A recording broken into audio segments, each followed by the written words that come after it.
밤 9시 고성이의 저택에 예상치 못한 방문객이 박성재와 함께 찾아왔습니다.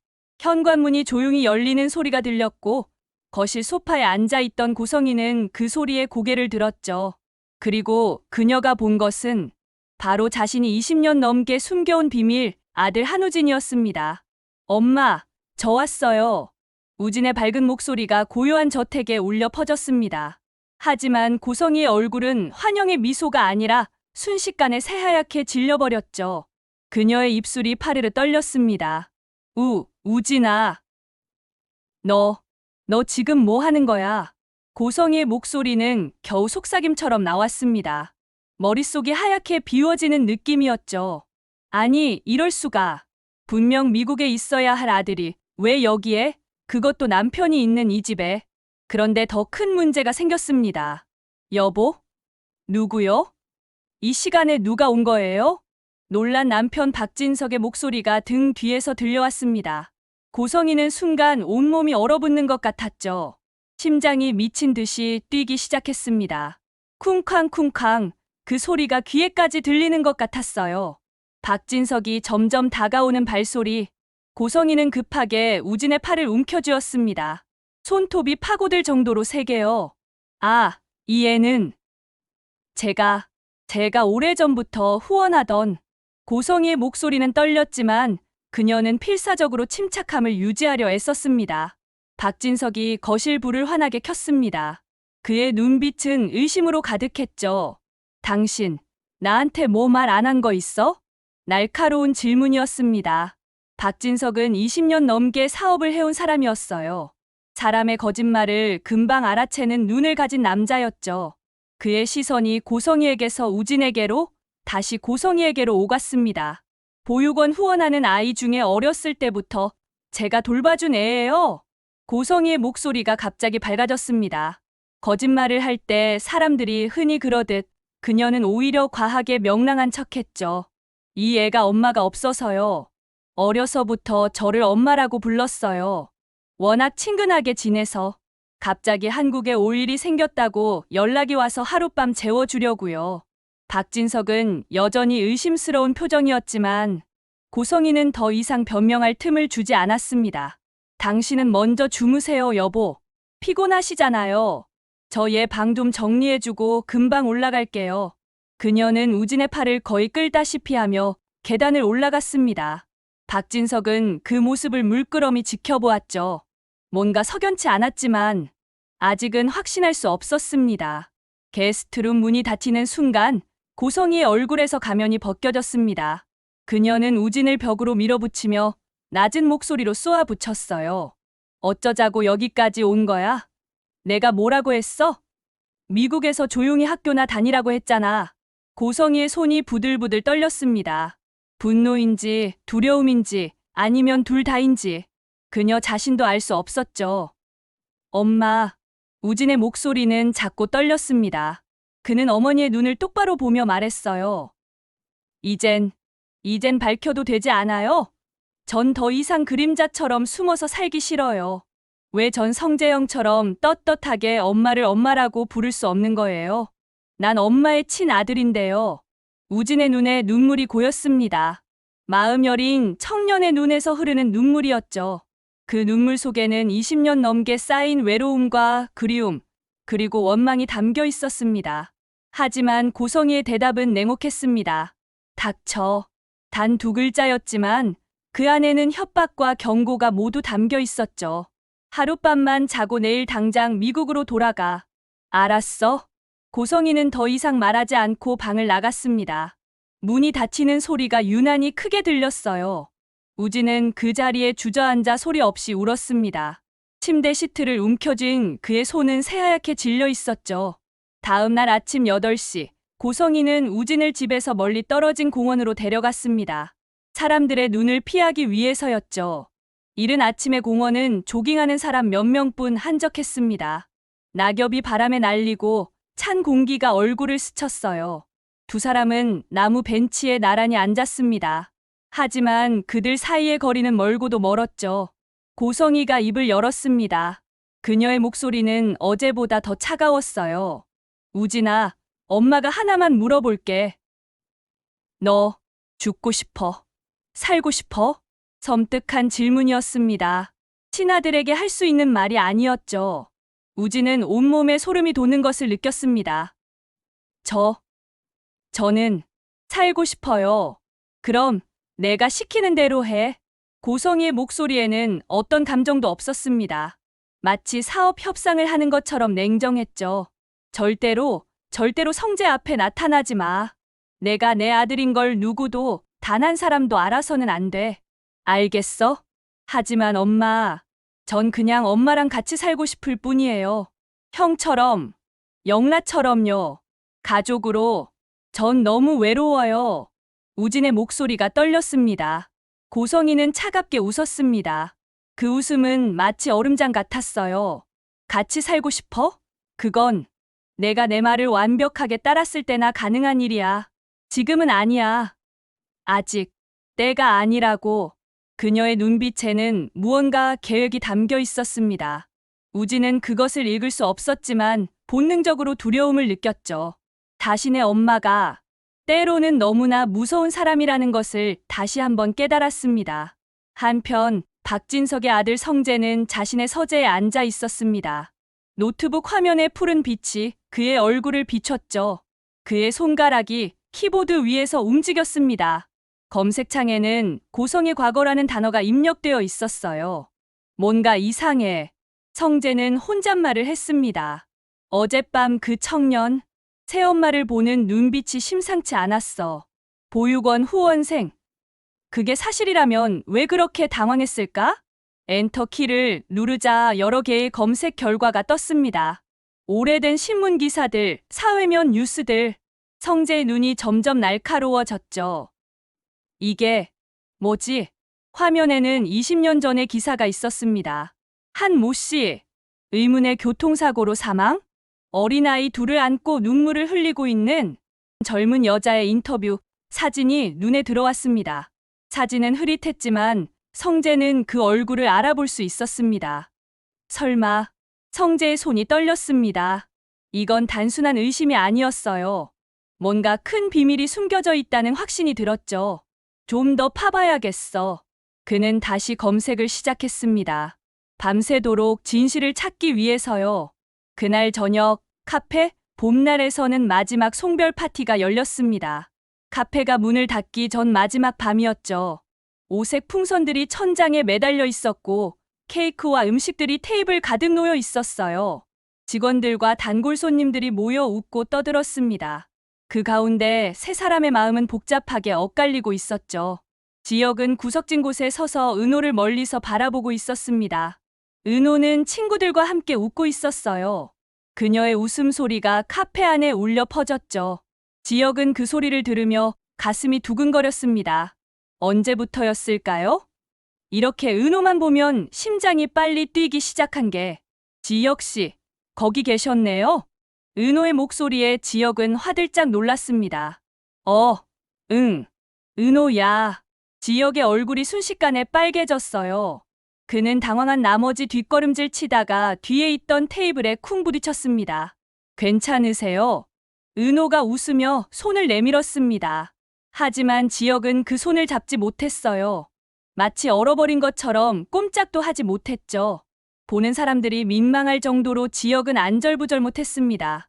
33살 어른이 마치 첫사랑에 빠진 중학생 같았어요. 저기, 음료수 더 필요한 거 없어? 지역은 황급히 그 자리를 벗어났습니다.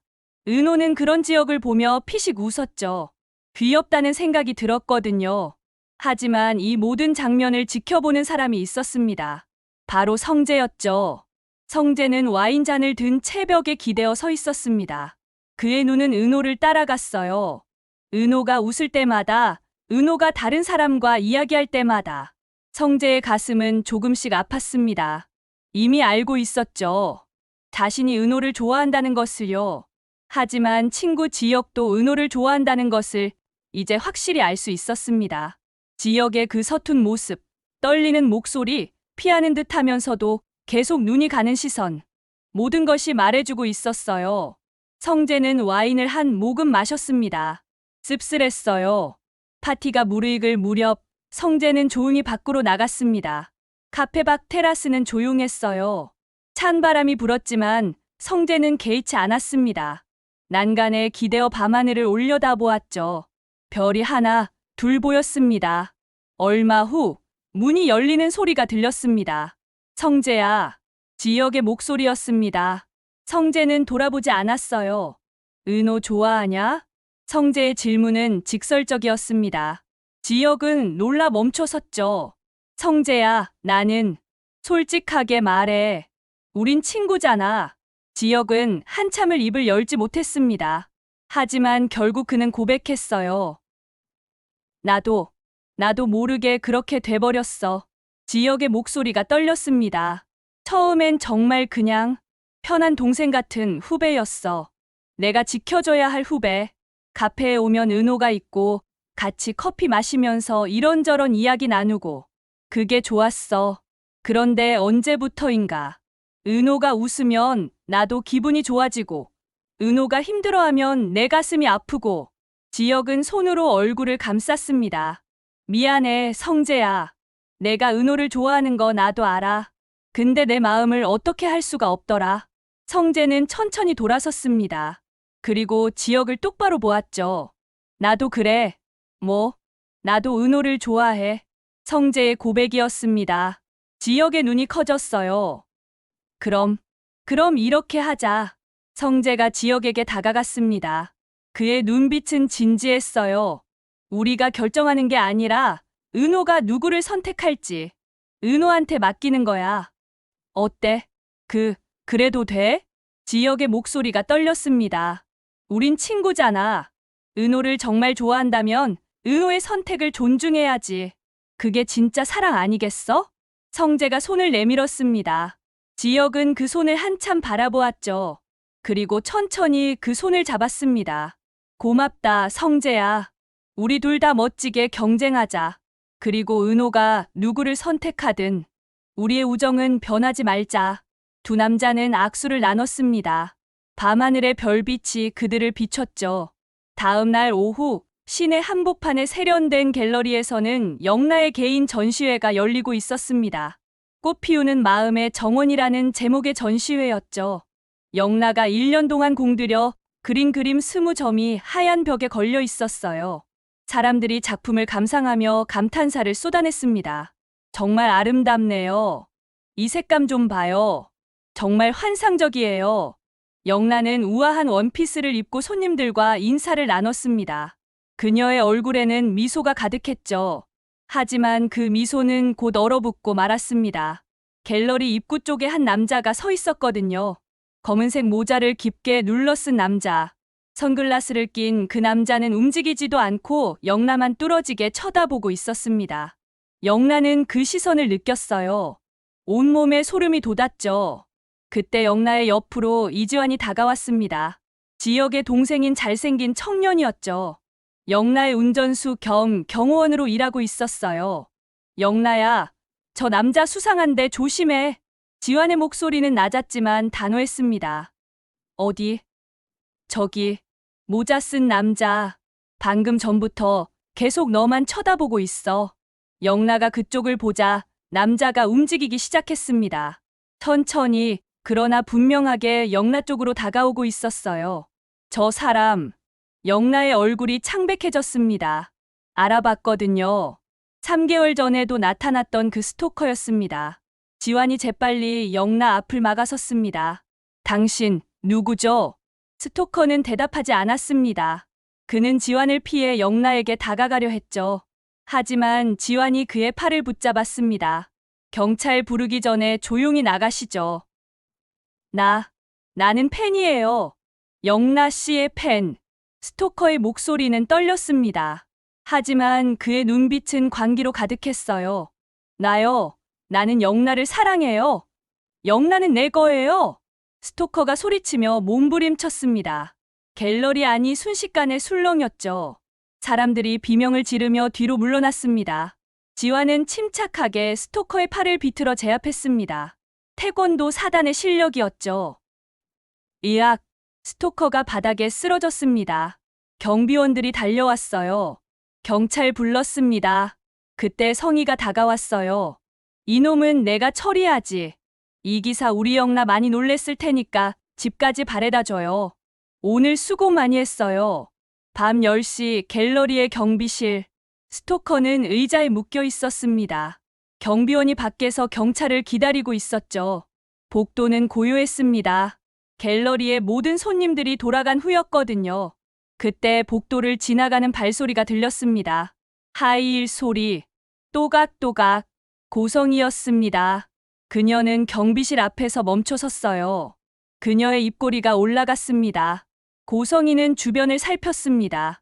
아무도 없었어요. 그녀는 조용히 문을 열고 안으로 들어갔습니다. 누구세요? 스토커가 놀라 물었습니다. 고성이는 대답하지 않고 그의 뒤로 돌아가 밧줄을 풀기 시작했어요.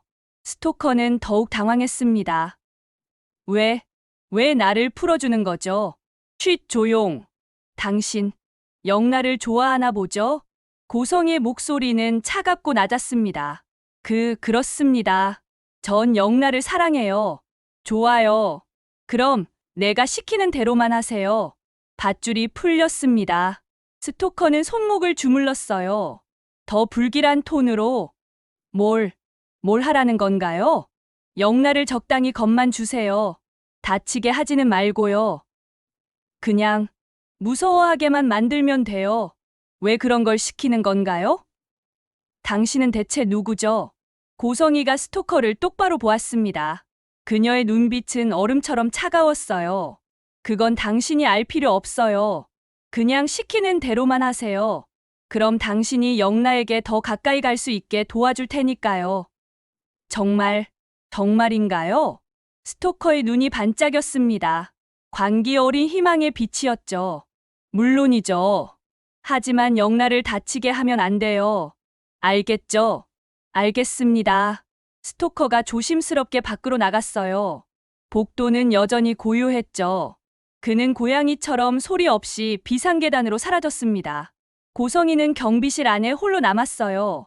고성이는 또 돈으로 경비원을 매수했습니다. 자신의 실수로 경찰이 오기 전 스토커가 도망치는 것을 보지 못했다고, 자신이 소홀했다고 진술했습니다. 그녀는 창밖을 바라보며 차갑게 미소 지었습니다. 영나야, 넌 요즘 너무 말을 안 듣는구나. 거짓말도 하고 내 통제를 벗어나려고 하고. 그녀의 목소리는 마치 독을 머금은 것 같았어요. 조금 겁을 줘야 정신을 차리겠지. 엄마 말을 들어야 내가 안전하다는 걸 깨달아야 할 때야. 이 기사가 오늘 스토커를 잡지 말았어야 그 실수를 이용해 자를 수 있는 절호의 기회였는데 아깝게 됐어. 이 기사를 만난 뒤로 영나가 점점 변해가고 있어. 그날 밤 고성이는 자신의 저택 서재에 앉아 있었습니다. 창밖으로 보름달이 떠올랐어요. 하지만 그 달빛조차 차갑게만 느껴졌죠. 고성이는 와인잔을 들고 천천히 붉은 액체를 입에 댔습니다. 영나, 그녀는 혼잣말을 했습니다. 넌 내 말만 듣는 꼭두각시로 있어야 해. 그래야 내 계획이 성공하는 거야. 고성이의 눈빛이 날카로워졌어요. 조금만 있으면 돼. 내가 모든 조건이 갖춰지게 되면 재벌가의 장남과 결혼시킬 거야. 그럼 우리 집안의 지위도 올라가고 너도 평생 부유하게 살 수 있어. 그녀는 와인을 한 모금 더 마셨습니다. 내 인생은 내가 정하는 거야. 내가 누구를 만나고 누구를 사랑하고 누구와 결혼할지 모든 걸 내가 결정해. 넌 그냥 내 말대로만 따라오면 돼. 고성이는 자신이 얼마나 무서운 말을 하고 있는지조차 깨닫지 못했습니다. 아니, 어쩌면 알고 있었는지도 몰라요. 하지만 그녀에게는 자신의 야망이 딸의 행복보다 더 중요했죠.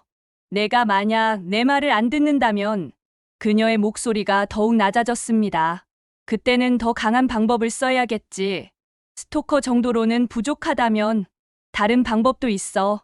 와인잔의 붉은 액체가 달빛에 반짝였습니다. 한편 그 시각, 영나는 자신의 집 침실에 누워 있었습니다. 전시회에서 일어난 일 때문에 아직도 가슴이 두근거렸어요. 스토커의 그 광기 어린 눈빛이 자꾸 떠올랐죠. 휴. 영나는 깊게 한숨을 쉬었습니다. 천장을 바라보았어요. 다행히 지환 씨가 있어서 큰일은 안 났지만 저 사람이 또 나타나면 어쩌지? 그녀는 불안했습니다. 경찰이 스토커를 잡았다고 했지만 왠지 모르게 마음이 놓이지 않았어요. 바로 그때였습니다. 창문 밖에서 인기척이 들렸어요. 스르륵. 영란은 벌떡 일어나 앉았습니다. 심장이 빠르게 뛰기 시작했죠. 누구? 그녀의 목소리가 떨렸습니다. 바람에 커튼이 흔들렸어요. 하지만 바람치고는 너무 이상했습니다. 창문은 분명 잠겨 있었거든요. 영란은 천천히 침대에서 내려왔습니다. 발이 떨렸어요. 한 걸음, 두 걸음, 창문 쪽으로 다가갔죠. 커튼을 살짝 거쳤습니다. 그 순간 창문 밖에 사람의 그림자가 보였습니다. 으악! 영라가 비명을 질렀어요. 그녀는 뒤로 넘어지며 바닥에 주저앉았습니다. 엄마 고성이었어요. 엄마, 무슨 일이에요? 문이 벌컥 열렸습니다. 성희가 들어왔어요. 영라야, 오늘 스토커 사건 때문에 내가 집을 한 바퀴 둘러본다는 게. 그 소리에 우리 영라 놀랬구나. 이리 와, 엄마가 안아줄게. 누군가 저를 지켜보고 있는 것 같아요. 그녀의 목소리는 공포로 가득했습니다. 영라의 목소리는 작고 떨렸습니다. 그녀는 항상 이랬습니다. 고성이의 통제가 얼마나 강한지 약한 영라는 그것을 알지 못했습니다. 그 스토커가 경찰서에서 도망친 것 같아. 뭐라고요? 영라의 얼굴이 더욱 창백해졌습니다. 아까 경찰서에 확인 전화를 했어. 그런데 그 남자가 경비실에서 사라졌대. CCTV도 고장났고 어떻게 빠져나갔는지 아무도 모른대요. 그럼 저 사람이 또... 영라는 온몸이 떨렸습니다. 영라야, 걱정 마. 엄마가 그 스토커 꼭 잡아 감옥에 보낼게. 그녀의 눈빛은 진지하고 따뜻했어요. 영라에게는 그렇게 보였죠.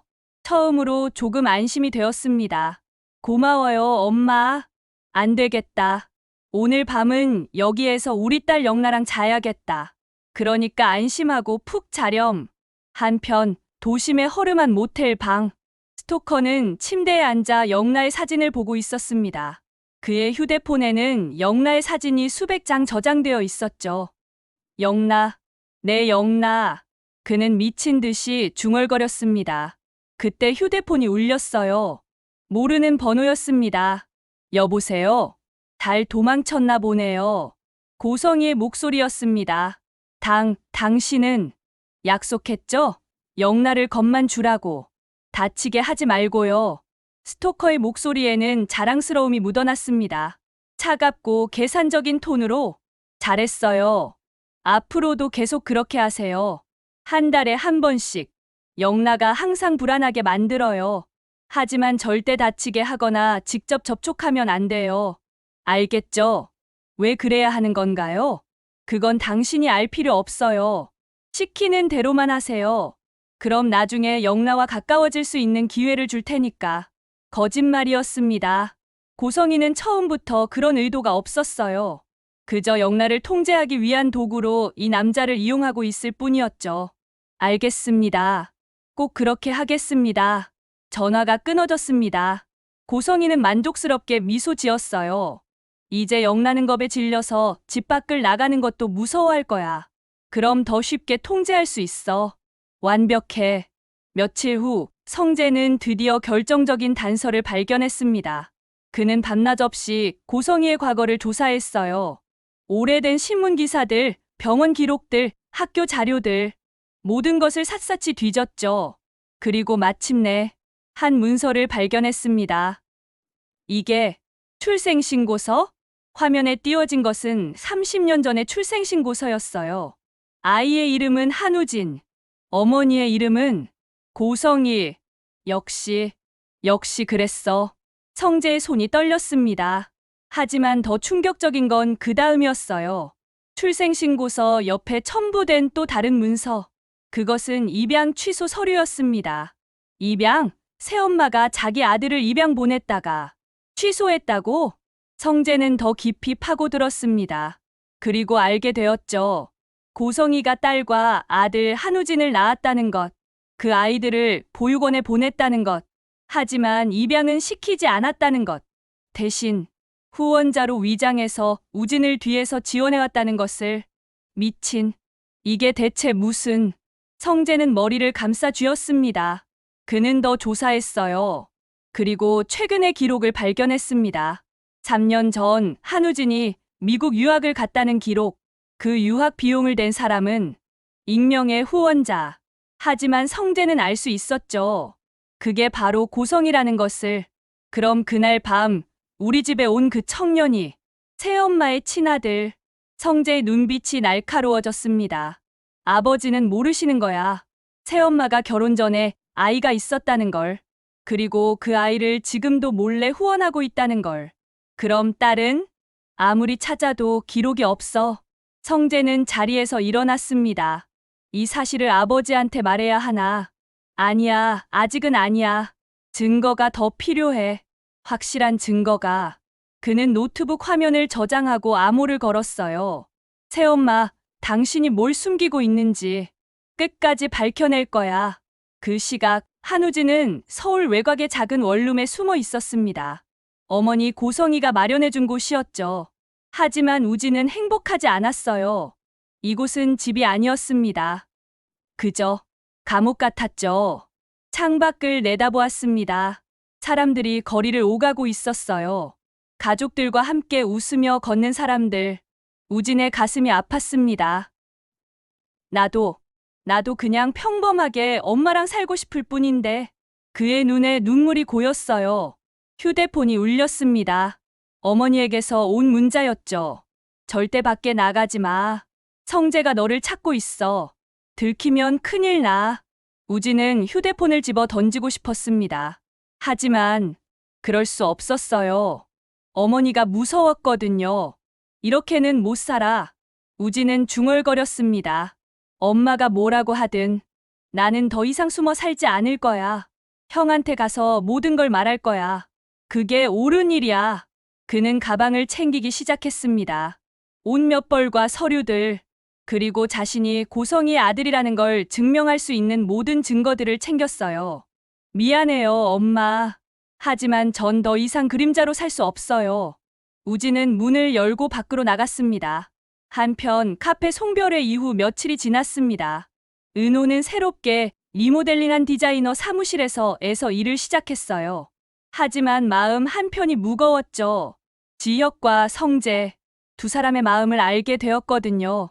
은호 씨, 오늘 저녁에 시간 있어요? 성재가 전화를 했습니다. 아, 네. 있어요. 같이 저녁 먹을래요? 할 얘기가 있어서요. 은호는 알고 있었습니다. 무슨 얘기인지. 알겠어요. 어디서 만날까요? 그날 저녁, 은호는 성재를 만났습니다. 강변의 조용한 레스토랑이었죠. 은호 씨, 성재가 은호의 눈을 똑바로 보며 말했습니다.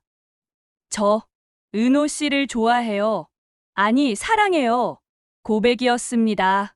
은호는 알고 있었지만 막상 들으니 가슴이 두근거렸어요. 성재 씨, 대답은 지금 안 해줘도 돼요. 그냥 제 마음을 알아주셨으면 해서요. 그리고 성재가 잠시 말을 멈췄습니다. 지혁이도 은호 씨를 좋아해요. 우린 친구로서 약속했어요. 은호 씨의 선택을 존중하기로요. 은호의 눈이 커졌습니다. 그게 무슨 말이에요? 은호 씨가 누구를 선택하든 우리는 받아들이겠다는 거예요. 억지로 강요하지 않겠다는 약속이에요. 두 사람 모두 자신을 진심으로 생각해주고 있다는 걸 느꼈거든요. 고마워요, 성재 씨. 그리고 시간을 주세요. 저도 제 마음을 정리할 시간이 필요해요. 물론이죠. 천천히 생각하세요. 성재가 미소 지었습니다. 쓸쓸하지만 따뜻한 미소였죠. 며칠 후 모든 사건들이 하나로 모이기 시작했습니다. 우진은 성재를 만나기 위해 박진석의 회사로 향했습니다. 성재는 고성이의 비밀을 더 파헤치기 위해 조사를 계속했습니다. 영란은 스토커의 공포에 시달리며 점점 지쳐갔습니다. 그리고 고성이는 모든 것을 통제하고 있다고 믿으며 자신만의 계획을 진행하고 있었죠. 하지만 그녀는 몰랐습니다. 자신이 쌓아올린 거짓말의 성이 무너지기 직전이라는 것을. 자신이 통제하려 했던 모든 사람들이 각자의 선택을 하기 시작했다는 것을, 그리고 곧 모든 진실이 드러나게 될 거라는 것을요. 여러분, 오늘의 이야기는 여기까지입니다. 과연 우진과 성재가 만나면 어떤 일이 벌어질까요? 고성희의 비밀은 언제 폭로될까요? 영란은 스토커의 공포에서 벗어날 수 있을까요? 그리고 은호는 누구를 선택하게 될까요? 다음 이야기가 궁금하시다면 구독과 좋아요로 계속해서 함께 해주세요. 오늘도 함께 해주셔서 감사합니다.